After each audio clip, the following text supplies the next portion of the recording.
Hello my dear friends, you're on the Military Summary channel, and today we will discuss the situation in Ukraine on the 30th of August. Today we have a lot of very interesting updates, so let's start. And before we start discussing the yesterday's Ukrainian offensive operation in the south, first of all, I would like to remind you about another operation that Ukrainians made 8 years ago, exactly the same dates.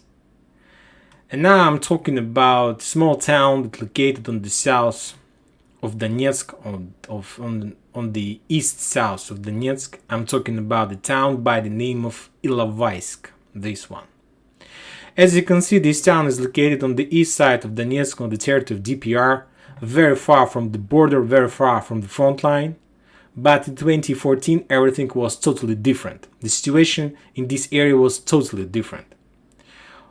At the end of August of 2014, exactly 8 years ago, the Ukrainians started their encirclement operation of Donetsk. And they attacked in the direction of Ilovaisk from the south and in the same direction from the north, trying to encircle Donetsk and trying to solve the conflict in DPR, at that moment it was Donetsk region, using the military way. And to tell the truth, the Ukrainians achieved significant success during this encirclement operation.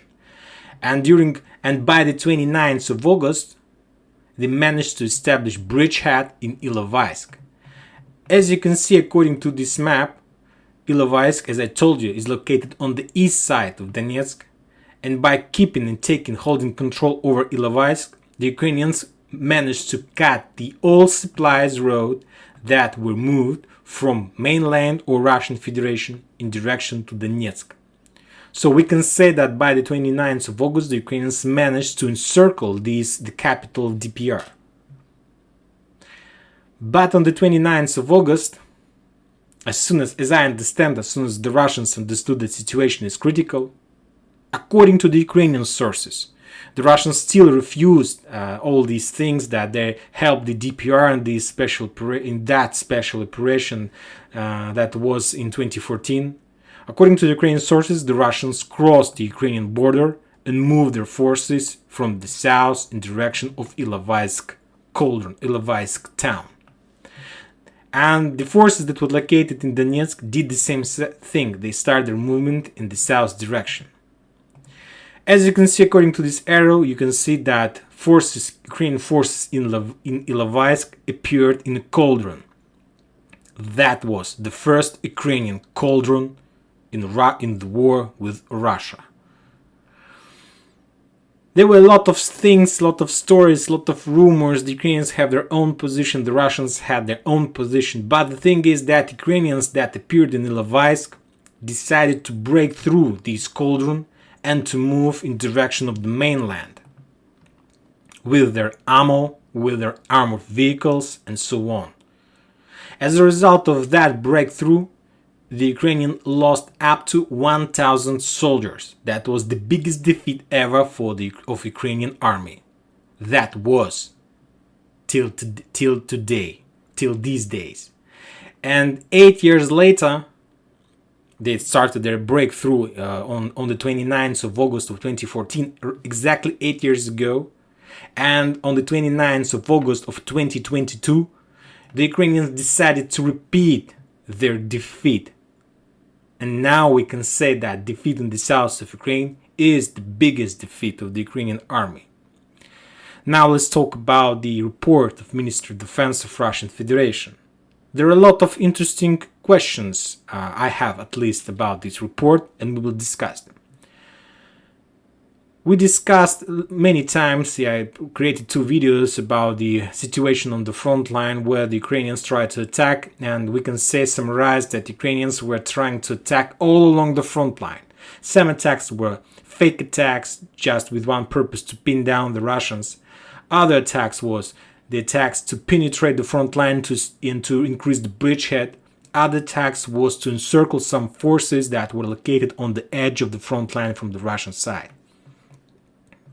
So the Russians are saying that as a result of that attack, the Ukrainians lost up to 1,200 soldiers. And this number is only about the killed soldiers.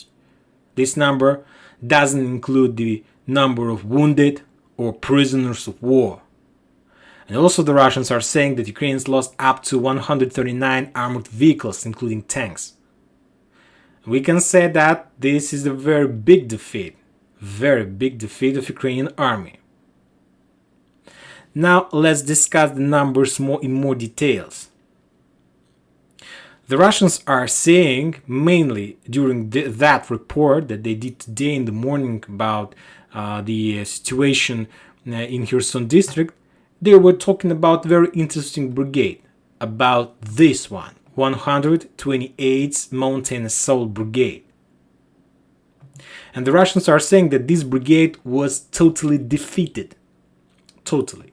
So the Ukrainians, as I understand, the number of 1,200 killed soldiers included the number of this 128th Mountain Assault Brigade that were defeated. So that means, and this, at least this question that I have, the first question I have, why the Russians during this report didn't say anything about 60th Motorized Brigade, about 63rd Mechanized Brigade, about 36th Marine Corps Brigade, about 59th Motorized Brigade, about 28th Mechanized Brigade, about 46th Air Assault Brigade. So as I understand, as I see, yes, of course, these brigades were included in that offensive operation. They also were participated. But as far as I understand, according to the report, according to the Russian report, as I understand, the main job during that offensive operation, this 128th Mountain Assault Brigade did. So this was the main force that Ukraine used during this operation. This brigade is pretty fresh. As you know, and if you take a look at the map of the table of the losses, you won't see like big losses during the previous 2 months. It's very pretty powerful, fresh forces that Ukrainians moved in this direction.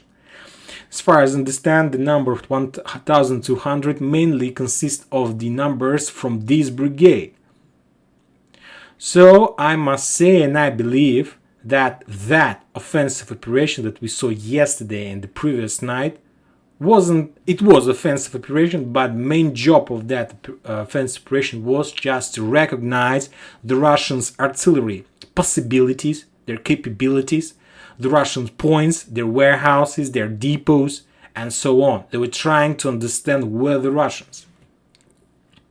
If we're talking about today, the Ukrainians are saying that they're moving all possible territory defense brigade around this area from Odessa, let's say from Kryvyi Rog, in direction of the south of Ukraine. And they're trying to prepare the second line of defense. Why do they do this? They do this because they understand and they know that the Russians are able to defeat the offensive operation in the south. And they understand that on the shoulders of retreated forces, the Russians are able to develop their counter-offensive operation and to take a lot of territories on the north and the west of Kherson. So that's why they want to be on the safe side and they want to prepare the second defense line and to stop the Russians if they defeat the Ukrainians and if they move in direction of the north. So this is their main job according to the sources and information I have. So that means that was just the first day, and somewhere in the middle, at noontime, maybe later, a little bit later, at maybe 2 p.m. or something like this, I got another update from this area that Ukrainians still continue moving more and more forces in this direction. Armored vehicles, tanks, infantry. The Russians didn't relax. They continue waiting for another step of this operation. And maybe in a day or two, maybe this night, the Ukrainians will make another attempt of offensive operation in this direction. Furthermore, as you know, at least the Ukrainians are saying that they managed to destroy all bridges, Antonov Bridge, Kakhovka Bridge, all these bridges. Furthermore, today we got a lot of updates that the Ukrainians start bombing the pontoon bridges in this area, trying to collapse supply support of the south. But this is not the main idea I want to tell you today. If you remember, many videos ago I told you, if the Ukrainians want to start offensive operation in the south, they need to do this offensive operation all along the front line. I prepared this video when Snake Island used to be under Russian control, and my projection was that if Ukrainians start, they will attack from all sides, from all directions, any possible way just to attack. Furthermore, they will attack in Battle Island and so on. So that was my projection. And as you can see, at least the 50% of this projection happened, that Ukrainians start offensive operation not in one particular area, but they are trying to crack entire net. But when I prepared this video, at the end of that video, I added one important note, that this number is not enough to crack this net. It's not enough to crack the Russians in the south.